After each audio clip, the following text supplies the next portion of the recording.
So for anyone who doesn't know, I live in Weardale in the northeast of England, which is basically a valley that is surrounded by upland areas and moorland areas. So there is a lot of wildlife, and especially during nesting season, which is probably March until July time, we get a lot of wader birds, so lapwings, oyster catchers, curlews, we get golden plovers, everything up here basically.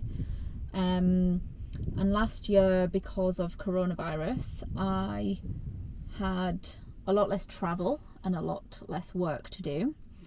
So I got involved with an organisation called Live in Uplands, and their basic aim is to educate people on upland areas and on the importance of the landscape, the management of these areas, the wildlife that depend on it, and everything around that. There's a much bigger description, but it would take a while to describe. They do have a website, which is liveinuplands.com, if you want to read a little bit more about what they do. So I got involved with them, and my brief was to provide photography for them. They needed wildlife, they needed landscapes, and all the rest. So I spent probably 3 months or more basically just living out of my car with all my camera equipment, going home, sleeping, and coming back up here to see the nesting season and to photograph it all. So I did keep some records of what happened through nesting season last year, and the biggest thing that I noticed was how unsuccessful these birds are and the reasons why. So yeah, to see these birds pair up and nest and then sit on the nests for however long they do, and then these little chicks hatch, which are tiny little things, and these parents try to keep them alive, was quite humbling. I think we get some pretty extreme weather up here, and to see them, the parents trying to keep them dry and trying to keep them safe and trying to keep them away from predators and everything else, and trying to find food for them, it was interesting to see. And a lot of birds that I followed weren't successful. Some of them lost 4 chicks, some of them had a second batch and lost those as well, and they basically just put all of their energy into nesting and breeding, and a lot of them aren't very successful. After doing that last year, I decided this year that I would like to try and video what goes on, try and collect video footage of this whole season, and also compare it to last season and see if there is any differences, if there's more or less birds and everything else. So that is my aim, and that is what the aim of these videos are going to be. They will be sent to wildlife trusts and used by Live in Uplands afterwards, to try and educate and help, back things up, that these birds do need help. There's reasons that they are red listed.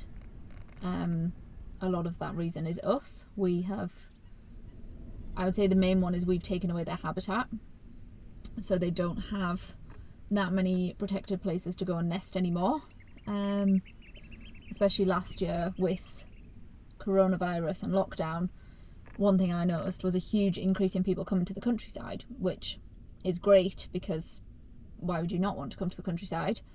But also people going onto private properties, walking across farmland and upland areas, letting their dogs off the lead, letting their children run off the paths. And during nesting season, anyone who is involved in wildlife will know you can't see a grouse nest, you can't see a lapwing nest unless you know what you're looking for.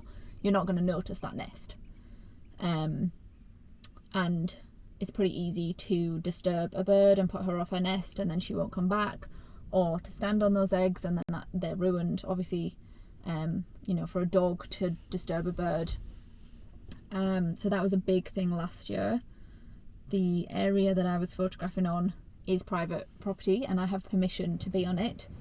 And even with signs everywhere saying how private this property is, we still had hundreds of people trying to come up here, trying to walk all over the land, when there's hundreds of waders with all of their nests on the ground. Another would be predators. There was a big increase in the gull population, especially where I live, because the beaches and the seaside was closed because of lockdown. They obviously, all the fish and chip shops were closed, so there was no food for all these gulls, which all swarmed to the seaside. So they all came inland looking for food, and unfortunately that food was chicks, because it's a pretty easy mouthful for a big gull. And obviously, one thing I learned, there's so many different breeds of gull, and not all are bad, you know, a lot of them are fine, but some of the bigger breeds, they can swallow 4 lapwing chicks in a couple of minutes. So that was another interesting fact from last year. So hopefully you find these videos interesting, hopefully some people follow along, and we will see what happens.